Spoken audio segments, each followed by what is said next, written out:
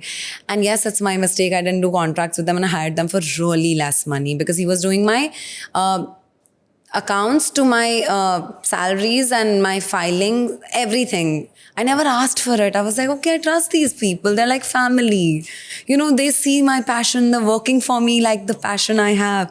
They're working for me in the middle of the night. And I did see there was one point. I was like, oh, how come are they flying business? Oh, he bought a Mercedes. They did. And I would talk to people about it. Like, look at him. He's doing so well. I'm so proud of him.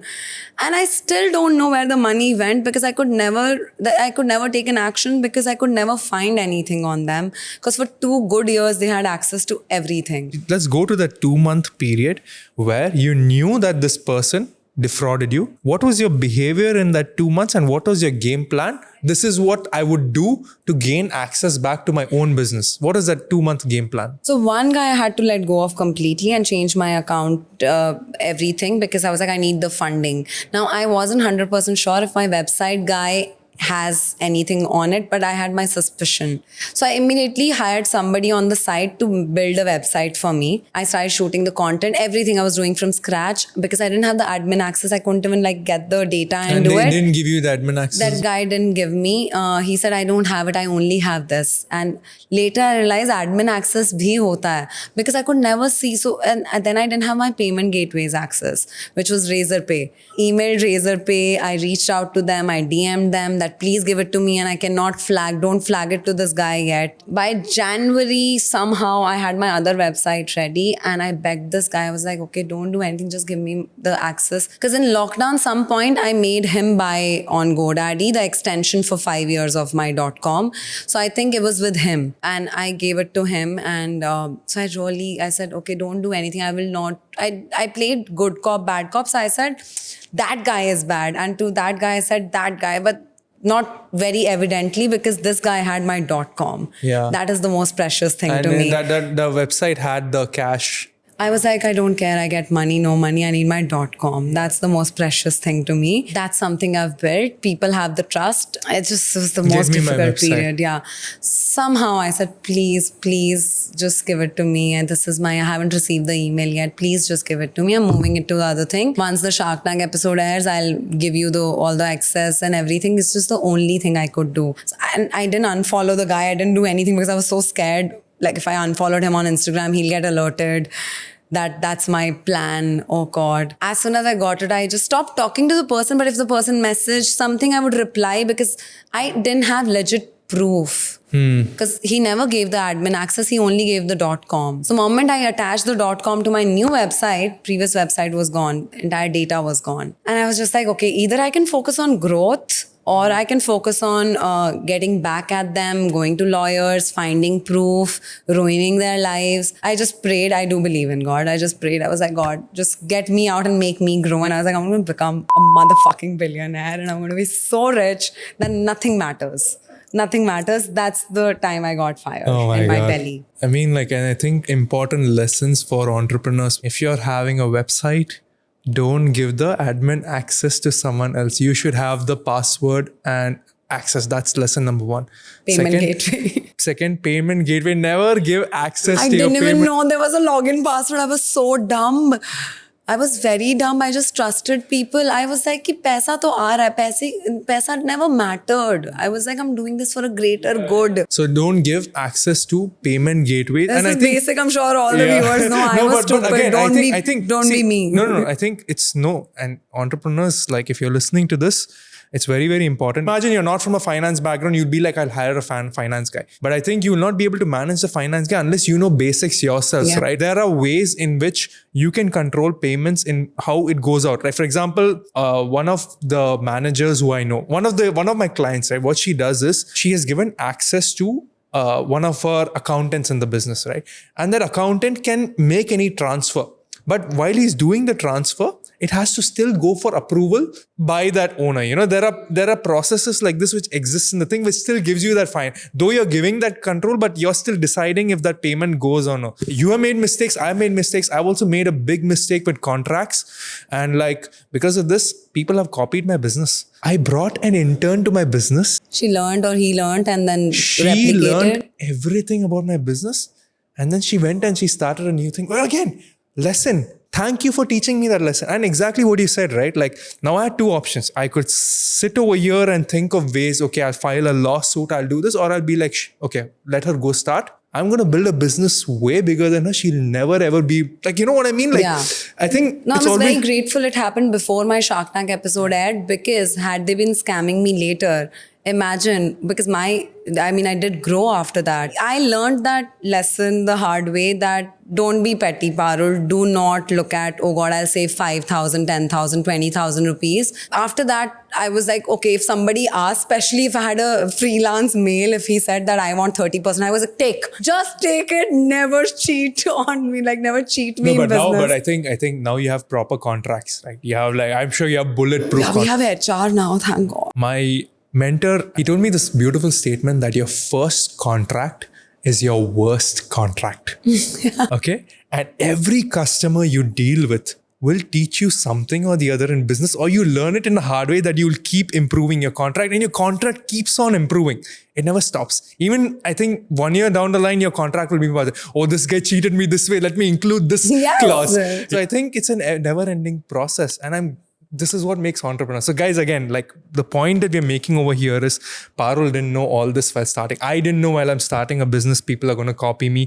Parul didn't know that when she's starting a business, people are going to take all payments from her. These are all lessons you learn. And now, Parul, how are you protecting yourself right now? We have agreements. We've signed non-disclosure agreement, even as little as you cannot work in the same company, because there are anyway 5 companies of hair extensions. Then normal agreement, but my contracts are not so great still, but I have a good team I can trust. I think you're being very vulnerable. You're sharing all these things, which is exactly what we want, right? Like we want to see the side of you which has made mistakes, you know, and which owns up to the mistake. Like, yes, guys, I've done this, but now it's a better me, right? And okay, now let's go to Shark Tank. Now, how did you come up with that amount that I want to get 50 crores in my thing? How did you come up with that valuation of 50 crores? My last financial year was 6.2. Okay. And that very year, I knew I'm going to close at close to 13. Okay. If I'm going to do 13, that means I'll just go 3x of it. Okay, 3.5x. Yes. So that's how you came to the 50. So that's the kind of number I did, 3.5x, not 3 exactly. But just like,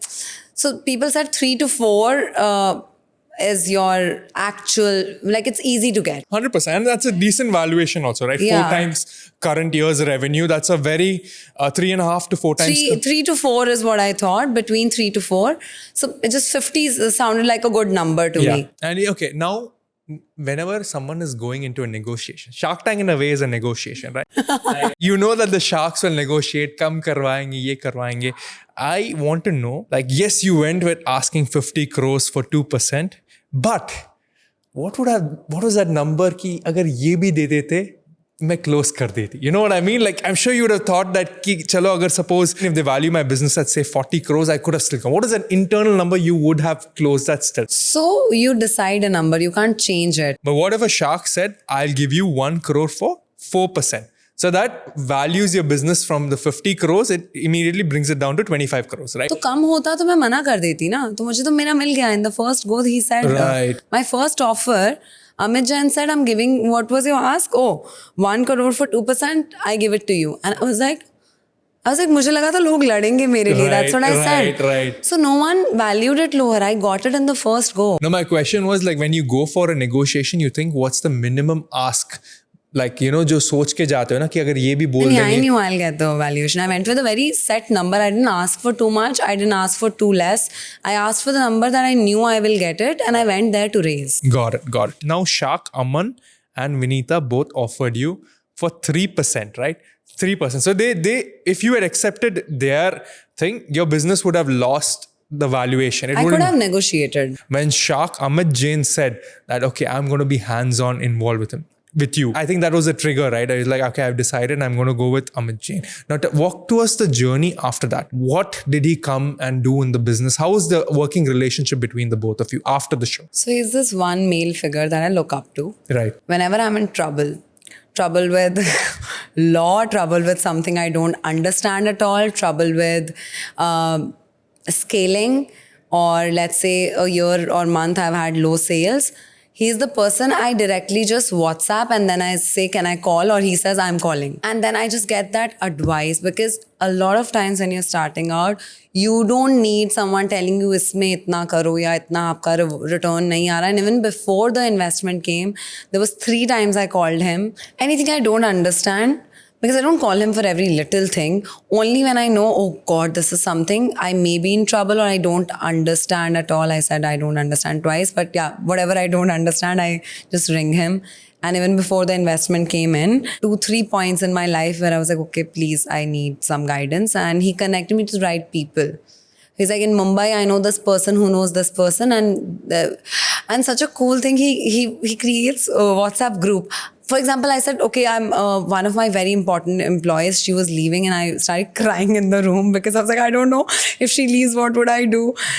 And that's when I was like, should I get a business coach? Because she said I did not speak to her nicely is the reason why she's leaving. And I took that as a learning that I may have said something. I may have not spoken to her nicely. So I should learn, because I want to grow from this point onwards. So I asked him, connect me to somebody. There are coaches who train business or founders or somebody. I didn't even know it's called business coach. He created a WhatsApp group in 10 minutes and introduced me to this person who's now my business coach. Oh, beautiful. And he will immediately tell me, it's not such a big deal. You just focus on organizing better and growing. This is fine. Let's not just, sometimes you need someone who'll say it'll be fine. Yeah. That's what my Shark Amit is for me. I don't think a lot of people know this, okay, but I think after the TV show aired, so while he did offer 1 crore for 2% of the business, right now he owns 0.1% of the business and not the original 2 crore. So what happened? What was the negotiation? Why did the 2% stake become a 0.1% stake? It wasn't decided as such, because even before the investment came, he was still helping me. Yeah. He was still available with helping me reach to people who would guide me better.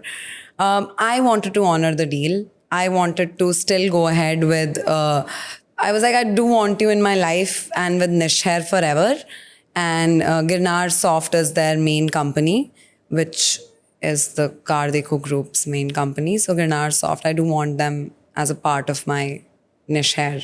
So 0.1 seemed like the right number, and I still got my 50 crore valuation. You didn't want someone to, one of his companies to be part of Nish Hair. You didn't want it to be associated. So that's why you lowered the investment stake. I had an option to take the deal or not take the deal. Right. I felt मेरे को 2% पे भी same guidance मिलेगा 0.1 पे भी same मिलेगा. But didn't that hurt him? I offered...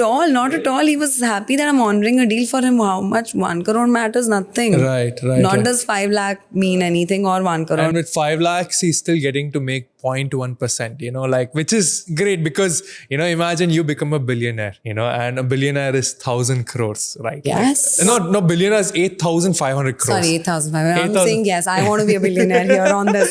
Just want to make 100 million. 100 million is 850 crores. Billionaire is 8,500 crores, right? Even if he comes in with this 0.1% later on, right, which is still 85 crores, 0.1 would still be 8.5 crores when you reach a billionaire. He got a great bargain. Great deal. To prepare for Shark Tank overall, you need to know a lot of numbers. These sharks ask you your unit economics. They are break down the cost for us. You were able to tell your previous month's sale and then the month before. And then but then you forgot how much you made 4 months back. I only learned everything. Yeah, but I think it was a pressure of the show or something. So this part didn't keep, where I just said that मैंने सारी pictures में देखा था 3 महीने का पूछते तो मैं 3 महीने का याद करके आई थी. So they were like, okay, fine. In between, there's a lot of banter that we were speaking. You are in the tank for 1 hour. No, on the internet, it's just a 17-minute interview. Something like that. Some pitches go for an hour and a half. Right. But they have to keep not more than 20 minutes, I think. Tell me about the day Shark Tank aired and what happened after that. The Shark Tank effect. Let's go over. That someone like you want to do a podcast with me.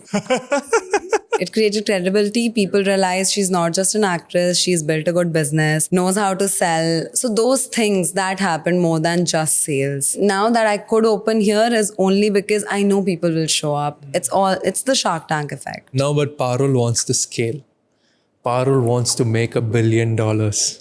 Parul cannot be involved in every aspect of business. Parul has to let go. At first I can be, right? So it was just opening. So I need to set goals. I need to set standards. I want it to look like this. Here, once I set it, I'll let go. I'll only govern. I'll delegate. But at first, I need to do it because it's my vision. Correct. And my team needs to know my vision looks like this and they need to protect it. Beautiful. So you'd be involved in the start, just set the vision right and let people take And over then keep on coming back and going, because I'll have to also overlook it, because you cannot leave your baby eventually. Even if they grow, they go to university, you need to keep a check on them. Correct. I just probably in future I'll have 100 of Nish Hair everywhere and I'll have to look at it. You'll have 100 babies to look. I'll have 100 babies. Perfect, man. Thank you so much for letting us do this podcast. Thank you for making this happen in your store. Like we really wanted to come and turn your Dubai store into a podcast setup. This is where Nish Hair is located in Al Seef, Dubai. It's a beautiful, beautiful space as you can see around. And do come down and get all the crazy things that Parul just pulled off, right? Because I didn't know she was wearing all this. Like it's crazy. You cannot know. Like it blends so well. Your product is amazing. You have completely nailed the product, and more and more people in Dubai, UAE, Middle East. I know a lot of people from the Middle East keep flying down to Dubai. Do visit her and I'll see if it's a very popular location she's picked, and wishing you all the best for this. Thank you. Thank you so much for doing this setup here. I mean, I could have never imagined my studio can look like this. So it's all you and your team, and it looks beautiful. And thanks so much for having me, really. It was honestly a pleasure and a manifestation come true. Yay.